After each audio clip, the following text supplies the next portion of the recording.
عبد الرحمن ابن ملجم بدبخت نے، جس کے متعلق خود حضور نے فرمایا دنیا میں دو آدمی ازلی شقی اور بدبخت ہیں، ایک جس نے صالح علیہ السلام کی اونٹنی کی ٹانگیں کاٹی تھیں اور ایک جو میرے علی پر حملہ کرے گا۔ تو اس بدبخت نے سیدنا علی پہ حملہ کیا۔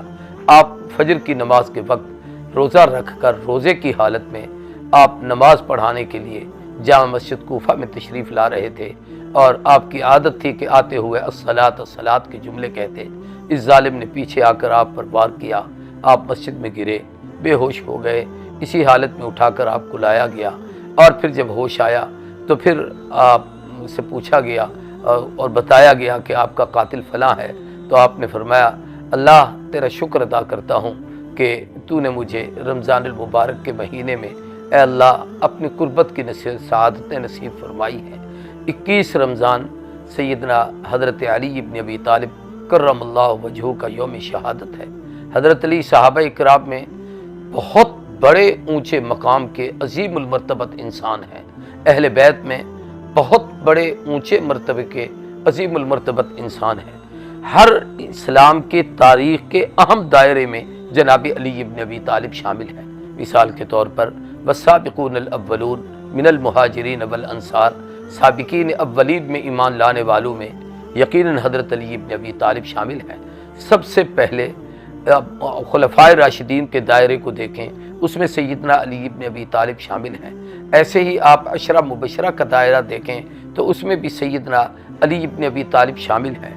آپ ہجرت کرنے والوں میں دیکھیں تو محبوب کا اعتماد سب سے زیادہ جس پر تھا کہ کفار کی امانتیں اس کے سپرد کر کے حضور چلے گئے، اور وہ امانتیں واپس کر کے حضرت علی حضور کو یوں سمجھ لیجیے کہ قباء کے مقام پر آ کے ملے، تو وہ سیدنا علی ابن ابی طالب تھے۔ بدر میں نبی کریم صلی اللہ علیہ وآلہ وسلم نے پہلے مرحلے میں جن لوگوں کا انتخاب کیا وہ علی ابن ابی طالب تھے۔ حضور نے جس کے ہاتھ میں پرچم اور جھنڈا دیا وہ علی ابن ابی طالب تھے۔ حضور نے اپنی دامادی کے لیے جس کا انتخاب کیا اور اپنے لخت جگر نور نظر خاتون جنت سیدۃ النساء اہل الجنہ سیدہ فاطمہ الزہرا سلام اللہ علیہا حضور نے عقد ان کے ساتھ اپنی بیٹی کا کیا، تو وہ علی ابن ابی طالب ہیں۔ علی جس کے نکاح کے گواہ ابو بکر و عمر ہیں، جس کے حق المہر اور نکاح کا خرچہ حضرت عثمان ابن عفان نے دیا ہے۔ سیدنا علی ابن ابی طالب امت کے سب سے بڑے قاضی اور چیف جسٹس ہیں۔ صدیق و عمر عثمان کے دور میں سب سے بڑے فیصلے حضرت علی کیا کرتے تھے۔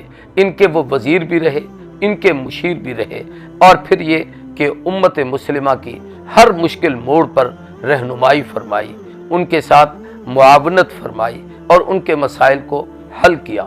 جماعت صحابہ میں قرآن مجید کے مفسرین صحابہ میں اہم ترین لوگوں میں سیدنا علی ابن ابی طالب کا شمار ہوتا ہے۔ اسی طریقے سے مکثر روایات صحابہ جن سے حضور کے احادیث کثرت سے نقل کی گئیں، اس میں سیدنا علی ابن ابی طالب کا شمار ہوتا ہے۔ وہ فقہا صحابہ جن کے فقہی مسائل ائمہ اور فقہا اور محدثین کے لیے مشعل راہ بنے، وہ سیدنا علی ابن ابی طالب ہیں۔ اس طریقے سے قیامت تک قرآن و سنت کو سمجھنے کے لیے، حدیث کو سمجھنے کے لیے عربی گرامر، جس کو گرامر کے اسلوب اور بنیادی اصول کہا جاتا ہے، اس کے موجد اول سیدنا علی ابن ابی طالب ہیں، جس کی وجہ سے علی کو باب العلم کہا گیا کہ پہلے صرف و نحو یہ عربی علم سیکھنے کا دروازہ ہے، جس کے موجد علی ابن ابی طالب کرم اللہ وجہہ ہیں۔ پہلے ان کے دروازے پہ آؤ، پھر یہاں سے نبی کے دروازے میں یعنی قرآن و سنت کو سیکھنے کے لیے داخل ہو۔ تو سیدنا علی کی شہادت 21 رمضان المبارک کو ہے۔